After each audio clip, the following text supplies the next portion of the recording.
Hey, Juju. Sorry to get started with kind of a big picture question, but just curious, what did you learn about yourself last year in a season where you had no Big Ben, you were the number one receiver, and you dealt with an injury? It's something that's definitely different for me. I definitely those things were all unexpected, but at the end of the day, we work with who we have, and we go out there and we play. At the end of the day, one thing with me, I never had a serious injuries where I've been out for multiple weeks for that long. So that was something I knew that I had to learn, as a young guy, and also being the number one receiver for a team. It was just more so that making sure that if I wasn't playing, making sure everybody else was a part, doing their thing, and make sure that we get in and out of games. All righty, let's move on to Ed Bouchette of The Athletic. Ed, go ahead. Hey, Juju. Hey, do you expect to sign a new contract this year before the season starts? As of that right now, I'm not worried about that. It's more so just playing ball. With everything going on right now, you just never know what can happen. So, if it's for me, I would love to be a Steeler. But at the end of the day, I'm here to play ball, win games for the team and the organization. Thanks, Ed. All right, let's go to Richie Walsh. Rich, if you're on. Yeah. Hey, Juju. What did you do this offseason that was different than what you normally did, and why did you decide to change up your routine a little bit? Usually I work out with a few guys, a couple other players. This year I changed the routine of working on one-on-one with Corey Callie, a guy who's a high-performance coach, teacher. Pretty much, I wanted that one-on-one session where, I can tone down my body, get more lean, get more ripped, and pretty much, just become stronger. And I think what helped me a lot was the individual work and just having like that one-on-one session instead of, being with the big group. So it's definitely helped me out so much in the long run. So, yeah. Juju, in addition to the strength work, what did you identify as things in your control that you can improve in your game? A lot of the stuff that happened last year was out of your control, but anything you focused on besides the strength and getting ripped, as you put it? For me, it's more so just knowing the offense, on a better standard. I would say last year, I knew outside, inside. This year, I'm learning to play the backside, wide receiver, and being able to play anywhere on the field, in the backfield, as a running back. So with all the factors that's going on, it's something that I want to master, before the season where, I know the whole offensive playbook. All right, let's go to Will Graves of the Associated Press. Will, go ahead. Hey, Juju. Life comes at you pretty fast. Not that long ago, we're talking about you being the youngest guy in the league, and now you're the most experienced guy in that room, at least in terms of this offense. How do you consider yourself a leader in that room, and what's it like working with guys that, and one day might be here and you might not be? You might be molding them in some ways to replace you, whether depending on how the business goes. Almost definitely. At the end of the day, I want success, for everybody. We draft the young guy, Claypool. I'm super excited to work with him. His athleticism is amazing. I think for myself, at the end of the day, if I make him better, it makes me better. I compete. Like you said, I'm, age probably one of the youngest guys, but experience, with the team.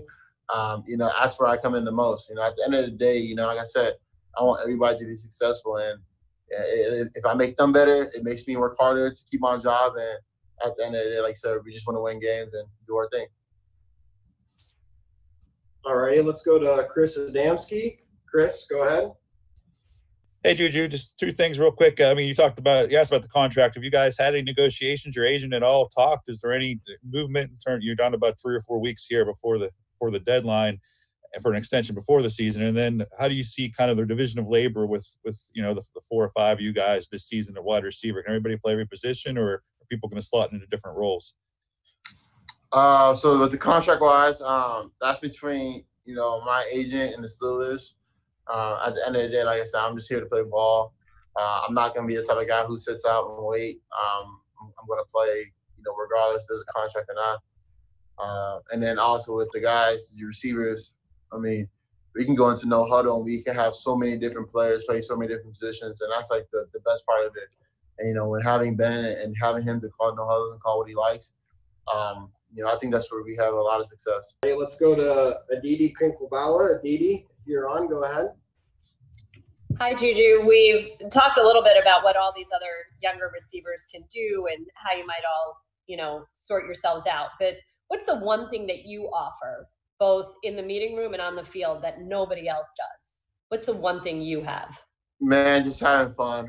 I'm definitely the guy who's trying to make everybody laugh, enjoy their job, making the best out of it. I think there's days where we're tired, where we're down, we just feel like we just don't want to do it. But I'm the guy who comes in and be like, man, let's go, man. Let's have fun today, make the best out of it. Like I said, we're always lit. Let's go to Jenna Harner. Jenna, if you're on. Juju, you talk about having fun. Is there a little bit of an added excitement ahead of today, knowing you guys are putting pads on for the first time? Oh, for sure. I think the past couple of days we've been talking about going, doing one-on-ones, and the DB's been talking, the defensive line been talking, the O-line's been talking, the running back is talking. So I think today will be our first day with pads, and everyone's going to be hitting and going full speed.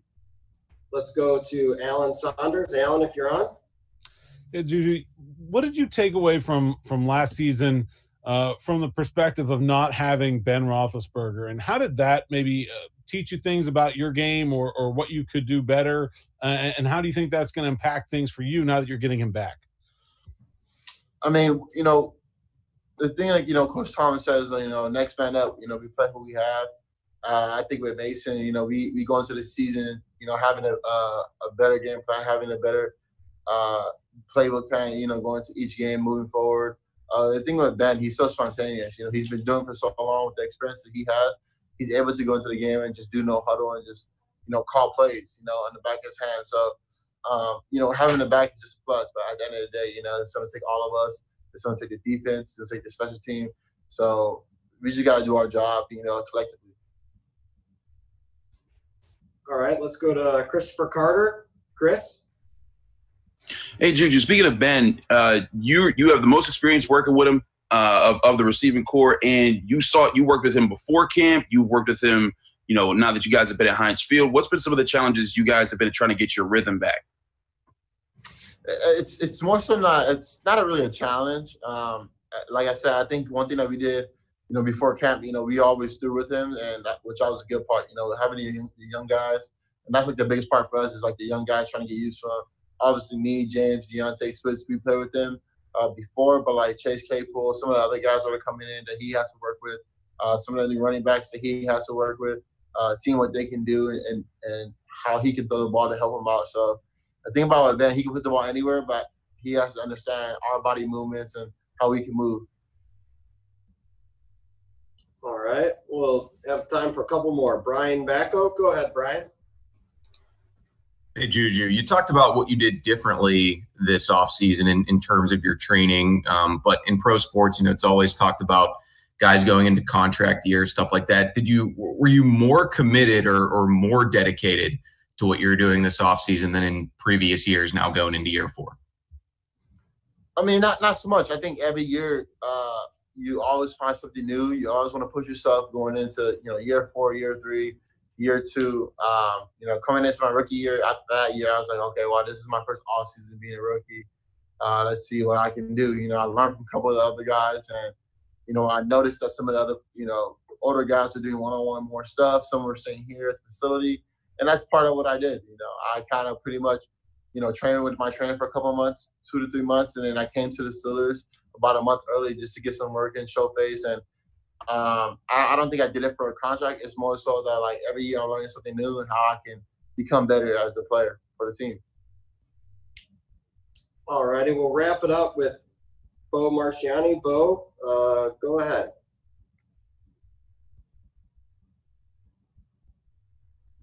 Piggybacking on what Richie and Mike mentioned in terms of training, talk about being leaner. Is this the lightest you've been? And is there anything in your repertoire that's going to be new when we see you on the field this season?